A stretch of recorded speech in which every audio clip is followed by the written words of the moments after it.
God be praised in all things. Glad for our first and third Sunday program. I was a little concerned here when I don't see it pop right on up, but hopefully it does make it all the way through here. Yeah, there we go. Again, good morning to you all. It is already 7 o'clock, so we're going to get right into our work on this morning and get out of your way. Esther chapter 4, quite a familiar account in the Old Testament, a historical narrative account. Let's see what Esther wants to teach us, to show us. If you're not familiar with this program, first and third Sundays, we come and share an encouraging word. Of course, I'm your host, Gabriel Matthews.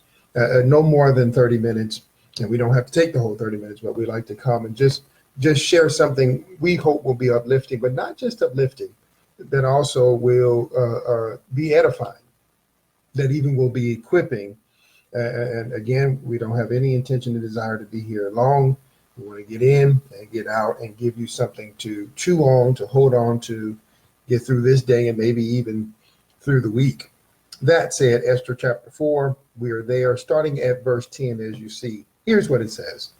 Esther spoke to Hathach and commanded him to tell Mordecai, all the royal officials and the people of the royal provinces know that the law applies to every man or woman who approaches the king in the inner courtyard and who has not been summoned. The death penalty. Only if the king extends the golden scepter will that person live. I have not been summoned to appear before the king for the last 30 days. Esther's response was reported to Mordecai. Mordecai told the messenger to reply to Esther, don't think that you will escape the fate of all the Jews because you are in the king's palace. If you will keep silent at this time,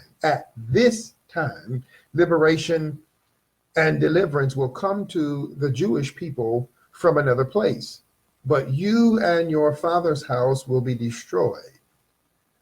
Who knows? Perhaps you have come to the kingdom for such a time as this. Esther sent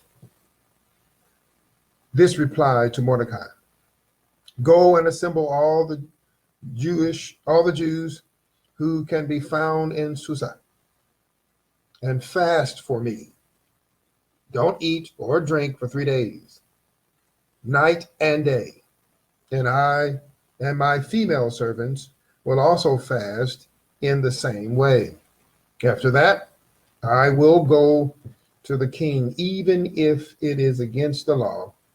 If I perish, I perish. So Mordecai went and did everything, Esther had ordered him. So Mordecai went and did everything Esther had ordered him. May God add a blessing to the reading and the hearing of the text. Now, of course, before we engage the text itself, let us make sure we understand the background. Now, there's much going on in the Esther account. We won't look to recount all of that as to be mindful of our time, but a couple of things that we need to make sure we get in. And obviously, how Esther comes into this position is this is her cousin. This is her cousin. Mordecai has taken custody of her, if you will, in light of the fact that at some point, unreported to us, her parents have died. Her parents have died. Mordecai's uncle, which is her father, has died. They are, in essence, cousins. And Abihail was her father, a Benjamite. And that's just to give you some background. And at some point in this process, when the Persians, I do believe, have taken control, or the Babylonians, have taken control of the nation of Israel, the nobles, those of noble stock, were taken along with the king, Jeconiah, were taken into Babylon and went into the exile. Now, when the Persians come and bring liberation via God, some of the Israelites chose to stay in the Persian kingdom. They chose to stay in Susa, a fortified city. They did not go back. They did. We read in Nehemiah, right? Nehemiah going back, but there were some who chose to stay in the province. Why they chose to stay is not given to us, so we will not even venture to. I guess I suspect with some research we could find some reasons or causes for their staying. I'm sure manner of life may have had something to do with it. But Mordecai, bringing us up to speed, and his cousin remain as he has taken custody of her. She is a young woman. No doubt then her parents have died when she was probably still, relatively speaking, teenage, somewhere in that area, or coming up to her adulthood. She is of age. And when the king is now looking for a new wife, bringing us forward, they call all the beautiful young women within his provinces that he oversees to come to Susa, where his kingdom is located, where his palace is located, so that he might choose of those whom he would. And of course, as we know, ultimately she is selected and becomes his wife. Now, if you're not careful, you'll romanticize the text, as I've heard some do, to suggest almost kind of like they just moved through some things here. But you can't overlook some very key facts. One, this was not a situation of Esther is chosen, and then all of a sudden he's having dinner with Haman, and she comes, and the eunuch gets her together. No, there's some things going on here, some time that's passing. She makes a notation, even in our text, I had not been called in before the king for 30 days. I've been in his company. I'm his wife.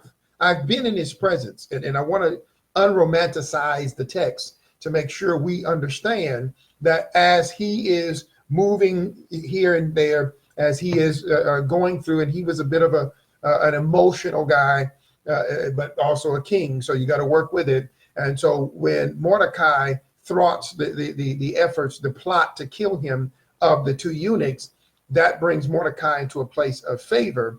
But understand, when the king has calmed down because he was trying to be killed, and then after the Vashti whole situation, and of course now he's got concubines, he's got some new concubines, which of course Esther was amongst them until she was brought in as wife. Moving forward, then Haman comes in. And let's pick it up further from there. Haman comes in, who is of the Agagites, and convinces the king Ahasuerus that hey man, you got all of these particular individuals in your kingdom who are spread out among the provinces, in particular the Jews. They are intermingled with clearly the Persians. They're intermingled with your people, and they are therefore dangerous in light of the fact that they're not keeping the customs. One of the things that I love about this account is it reveals that God's people had a tendency to be allowed to do what they do. If you go back to Genesis and you see when the famine caused eventually Israel or Jacob and his sons and their wives and etc. to come to Egypt and were put in Goshen, by virtue of being in Goshen, they were allowed to keep up their customs, not only their practices in terms of keeping animals, herds, and things of this nature, but ultimately because they were in isolation, they were allowed to maintain. If you go forward all the way to the 1st century, you see the Jews living in and among the Greeks and the Romans, and yet you find that they had their synagogues, and in some respect or another were able to maintain their practices. Just an observation for all of those who love the history and the Word of God as I do. But so he says they are in isolation, even though they live among us. They are able to maintain their customs and therefore not doing the customs or obeying the customs of the king. Again, it is important to understand, one, that Esther has been in the company of the king and was not killed because she was summoned. I want to de-romanticize, which is not a word. I want to take away that notion that there was just selected, and then he got her dressed, and then she walked in front of him, and everybody went, whoa, and then Haman was killed. No, There's time passing. There are situations taking place. She has been in her husband's company. No doubt they were intimate. I'll leave it at that. And seeing that she was married to the man. The issue then going forward. Now let me get this point in. Haman is so set against the Jews, and you got to look at the history. We don't have time to dig into it. He's so set against the Jews as an Agagite that he says, look, king, if you allow me to take care of them, if you allow me to extricate them, if you allow me to eradicate them, in fact, I'll give you 375 pounds of silver.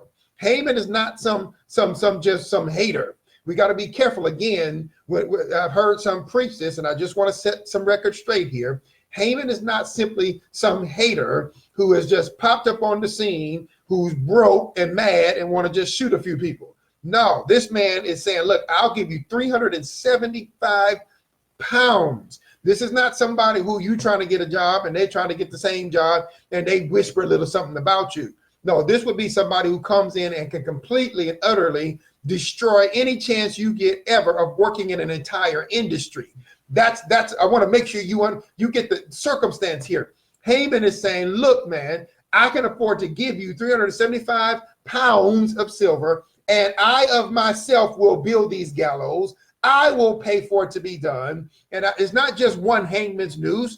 No, I suspect that there were an array of gallows, and I will bring all the Jews in all of the areas to the king, and you can watch me hang one after another, after another, after another, after another. This is a man who has come to a place of position to even be in the presence of the king. Now, why am I pointing that out? Because what does Esther say in the account? That you cannot come into the company of the king until you are invited, which means at some point or another, Haman gets invited into the company of the king and is able to get into his ear.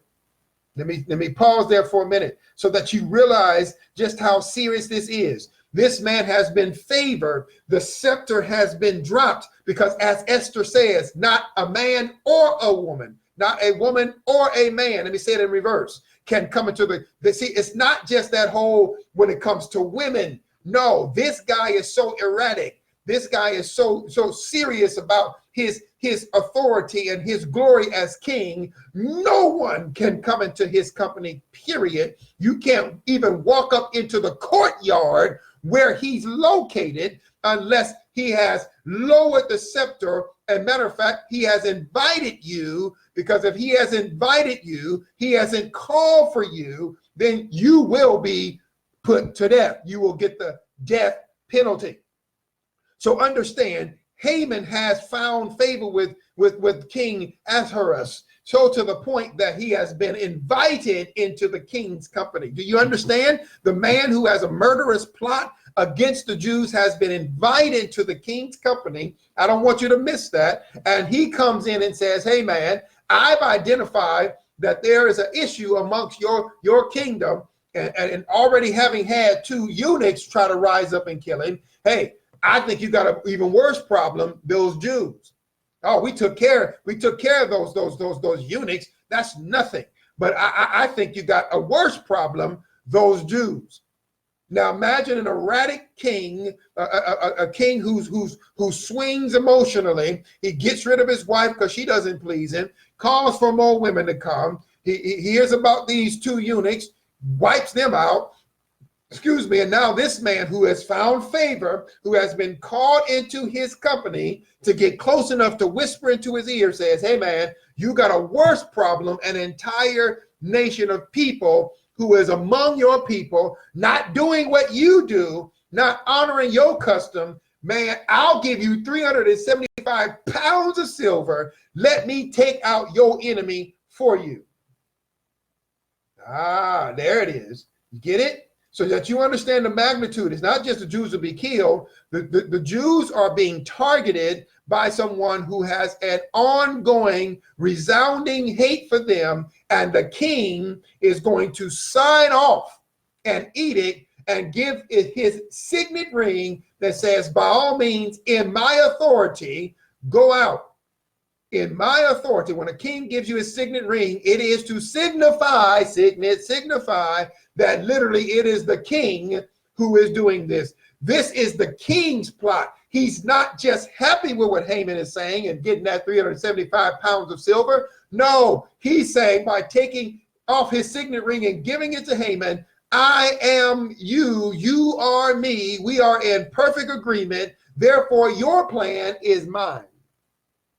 Despite the fact that his wife or one of his wives is of the same nation, is of the same people that Haman is targeting, which brings us into the chapter where our text is placed. And so as Mordecai is grieved and the Jews are grieved, Esther is in the house, but because she is overwhelmed by the presence, and I say that on purpose, she is constantly before those concubines and several eunuchs who have been assigned to her. She is disconnected. I hope you understand this. She is in the king's palace, but she is not constantly in the king's presence. She is a Jew, but she is disconnected. I don't know if you've ever felt like you're in a place of blessing. You're in the job you've always wanted, but because you work by yourself, in a real sense, you are isolated from the things going on in the company.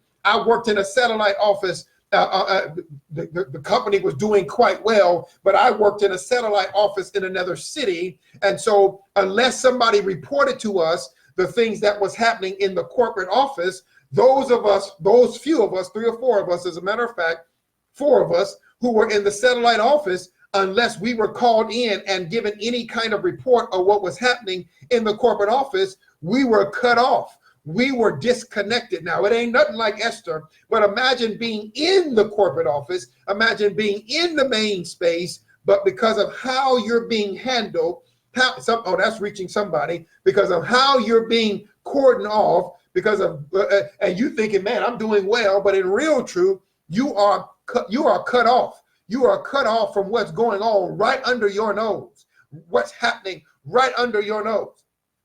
There's a plot afoot, and even though you're 10 feet away from the information and from what's happening, you are unaware.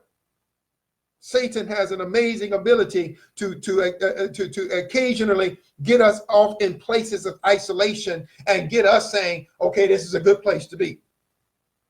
So here Esther is in the king's palace, eating well. She's got all of these servants, men and women, eunuchs and concubines of King Ahasuerus, who are serving her day and night, taking care of her, and yet hears that her cousin, is in a bad space. He's come up to the gate. Now, the law says you can't cross over into the king's courtyard. Again, he's an erratic king. He's a king that'll kill you in a minute.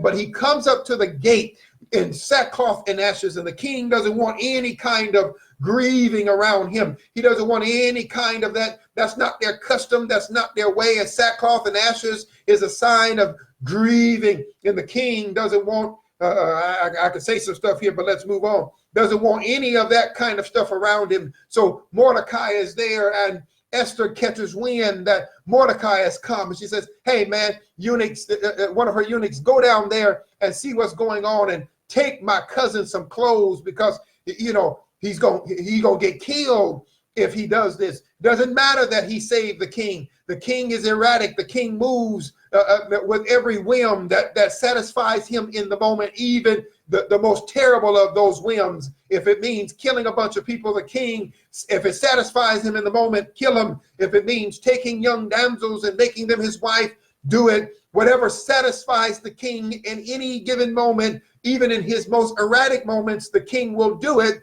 And if you violate his law, he's a bloodthirsty king, and he will call for your death, even if you saved him from a plot to kill. I hope you understand what's going on here. And Mordecai has just about risked his life, even though he doesn't cross over into the courtyard. He comes to the gate, no doubt wanting to get the attention of his cousin that he has raised as his own daughter. And when Esther catches wind, she's in isolation, but when she catches wind that her cousin has come down, who is like her father, and he has torn his clothes, and he is in sackcloth and ashes, His life is in danger. And now you got to remember, Esther is a young woman. She is a young woman. So she's concerned about the life of her cousin. The scripture says she's fearful, and so she sends clothes. Hey man, you can't be dressed like that at this gate. Put these clothes on. You got to put a smile on your face. You can't appear to be one who is in a place of mourning, which is tearing your clothes in sackcloth and ashes, is a place of mourning. Mordecai says, no. I'm willing to risk everything because we have a bad situation going on. The Jews are about to be wiped out. And so he says, let me tell you what's going on. Tells the eunuch the entire account of what Haman has set out to do and the edict that has been put out for all the Jews to come to the very same place that Mordecai is standing at that moment, but not to come there for joyous celebration of the king, to come because they're going to be hung on the gallows that have been created by Haman. Understand the nature of the situation. So here, Mordecai says, no, go back and tell Esther, who's been in isolation for a little while. She doesn't really know what's going on. Now, I don't know about you, but I come across people who don't really have an awareness. They're not woke, as you hear some use the word. They don't really know what's going on. There is a social injustice. Yeah, I said it. A social injustice about to take place. Haman is about to have all the Jews murdered for no other reason but a bloodthirst, because he can't stand the Jews because of the history between the Agathites and his people, and so and the Jews. And so he's saying, he's got it to the ear of the king, take him out, let me kill him, I'll pay you to kill him. And so Mordecai is saying, look, we have no chance. God, you've got to do something. They've gone into fasting and prayer. Oh God, what's going to go on? And then I believe it strikes Mordecai, my cousin, who's like my daughter, is in the king's house. And she says, hey man, look, he says, look, you got to do something. She said, word back, no, I don't. Now, hope you understand, they're not talking directly to each other. She's still in the palace. My time is running out, but she's still in the palace. She didn't come to the gate. She's the king's wife. She's got to stay there ready for when she's summoned by the king. She can't leave and go talk to her cousin. She can't leave and go out and talk to her family. She's in isolation and she has to pass word back and forth through her eunuch. I hope you get this. And so she's sending the eunuch back and forth. And Mordecai tells the eunuch that if she don't do something, because understand his words, what if? Mordecai didn't know. Mordecai, like the rest of the Jews, I know we preach it like Mordecai was absolutely confident. Esther, you have been put in the house to save the Jews. No, Mordecai said, what if? What if you have been given that job, sister? What if you have been put in that neighborhood, brother? What if you've been put on, God has opened up that door at that job, a young man, young woman? What if God was the one who called you to that city? What if God did that? I don't know, but I'm here to speak like Mordecai. It may be God who has put you in the position that you're in. Yeah, you're now chief of whatever. Yeah, you're now second only to whoever, the mayor, the governor. But what if it's God who put you there? Because there's a social injustice that's on the rise against God's people. There's something that's about to come down the pipe, and a whole group of people are going to miss out or lose an opportunity. God didn't put you there for you. I've got to land this plane. God didn't put you there for your comfort. God didn't put you there for your situation. As a matter of fact, what we end up finding is Mordecai convinces her that, look, you may very well be there to save the people. And I love what he says before we finally finish up. He says, look, God will save the Jews one way or another, but you might find that you don't come out of this either way. Now understand, remember what she says. No man or woman can go before the king unless they have been invited to go, because if you go and he hasn't invited you to come, he hasn't summoned you, you will automatically die. And when Mordecai says, look, you may die anyway, even if God saves us. Why? Because she's in isolation. She's sitting in the king's palace. What if he discovers her real nationality? What if he decides, ooh, I don't like you because you're a Jew, and he kills her? And yet something else happens on the outside and God saves them. It hits her. It dawns on her and she says, you know what? Everybody fasts. Now, did the fasting save them? No. Now, let me be clear. There's one of those misnomers. The fasting didn't save them. The praying did not save them. God saved them. The reality of it is, here's the point. We will not escape God's will for our lives. Let me encourage you to understand. Enjoy your job that God blessed you with. Drive the car that you're driving. Live in the fabulous house. Live in the great neighborhood. Understand to send your kids to the best school. Marry the best husband or wife that you possibly can. I'm not here as a, quote, hater. Don't call me Haman. But I'm here as Mordecai to tell you that when a situation arises, don't assume that it's not you. When a situation arises, don't assume, hey, I'm not here to stir the pot. I'm here just to put my head down and do my job. My father taught his children, me, my brother and sister, that silence is agreement. And that is exactly what Haman says. Keep silent if you will, but it might not work out well for you. I know, brothers and sisters, you're thinking I'm just talking about just going to church. No, she's in a literal circumstance in a king's house. That's the equivalent of you going to your job. That's the equivalent of the neighborhood you live in. That's the equivalent of the social injustice that you are. Yes, I said it. That it was not a religious injustice. That was a social injustice, because Haman was looking to kill them, not because of who their God was. Haman was looking to kill them because of who they were. He was looking to kill them because they were Jews. And obviously you can see me, you recognize that I can't even walk down the street, not really in this world, even in 2019, because of my very skin tone. I've got to be conscious of the fact that by virtue of my very existence, I could be put to death. And in the similar way, just because they were alive and in the king's province, Haman said, I don't like them because they're Jews. I want them to die. Social justice does matter to God, because if it didn't, the Jews would have been wiped out. Make no mistake, brothers and sisters, your discomfort, your fear, and even your desire for self-preservation is not what serving God is about. We are not left here after becoming believers to try to preserve ourselves. This is not about trying to save ourselves from pain. This is not about trying to save ourselves from discomfort. Oh God, I don't want to be embarrassed. Oh God, I don't want. But Jesus said, you will suffer for Christ's sake. You will suffer. And there's nothing more, there's no suffering greater than when you start helping people. There was one woman that you read about, and I'll read my scripture and I'm out of here, who started feeding people from the food that was being left over.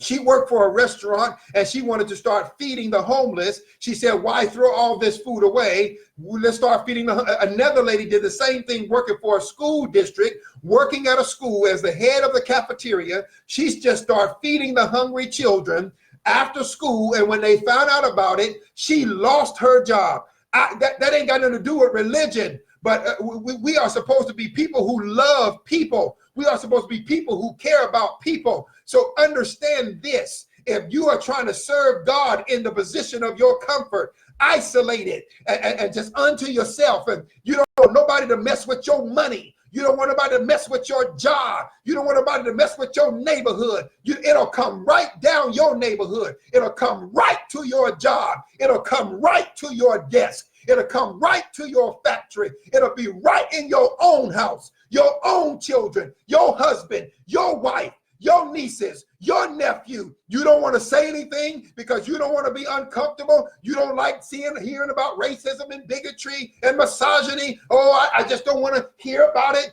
I don't want to deal with it. It'll come right into your church. It'll sit right next to you in the pews. It'll be right there standing on the praise team. It'll be the one preaching the message who will be just as misogynistic and racist and evil as anyone else, because that was the king. That was the king. That was the ruler. It'll be your boss. It'll be your manager. It'll be your supervisor. It'll be the chief of police. It'll be the chief of the fire department. It'll be the governor. It'll be the mayor. You cannot escape. I cannot escape. And we as believers in Jesus Christ, what profit a man to gain the whole world and lose his soul? We have a responsibility not to be trying to build up for ourselves wealth, but to be in a position to help those who are down. We are supposed to be the good Samaritan. We are supposed to be our brother's keeper. We're even supposed to give to our enemy. And finally, I give you this scripture, and I'm out of here. I'm already late. I beseech you, therefore, brethren, by the mercies of God, that you present your bodies a living sacrifice, holy and acceptable unto God, which is your reasonable service. And be not conformed to this world. I don't know what country you live in, but if you're living in America, we have the law of self-preservation, but that is not of God. That is not of God. I declare that is not of God. We are to put ourselves on the front line. We are to put ourselves in a position. We are to count ourselves blessed if God calls for us to suffer so another one can be blessed. I wish I had time. Philippians chapter 2, 1 through 11. And he uses the greatest example of all, Jesus Christ, who thought it not robbery to be equal with God, but took on the form of a servant and endured even unto death. Brothers and sisters, my job is to get on here to encourage you. But encouragement don't mean to blow smoke. Encouragement means to tell you the gospel truth. The gospel truth says that no greater love than this, that a man lay down his life for a friend. You want to see your brothers and sisters, sons and daughters, nieces and nephews, grandparents, whoever it is, come to faith in Jesus. You want to see the evil supervisor come to faith in Jesus. Guess what? At some point or another, you're going to have to present your bodies a living sacrifice, holy and acceptable unto God. If you want to see people saved, if you want to see the Jews saved, Esther figured it out. She said, well, whether I live or die, I'm going before the king. It could cost me my life. As a matter of fact, it's going to be in violation of the rules. I'm not supposed to talk about God on my job, but Lord, if you want me to talk about you, then you gave me the job. I know I'm all in trouble now. I'm way 2 minutes over my time. But listen to me, brothers and sisters. If you keep talking about God, what do you want me to do? He has an answer for you. But I'm going to lose my good community, Gabe. Well, what profit a man to gain the whole world and lose his soul? Maybe you were put in that community. I'm Mordecai. I don't know. But given the circumstance, at some point or another, it's just going to keep getting worse. And it's at some point we have to speak up. As believers, we should be the front lines when it comes to social injustice. And that was a social injustice to the highest order, because if Esther does not speak up, if she does not go before the king before she has been invited, they all will die. And just maybe, just maybe, just maybe, just maybe it's time to do more than just pray and fast. It's time to go before the evil ones so that we can all be delivered. My brothers, I pray for you. I bless you today. I pray you have a wonderful week. Be blessed.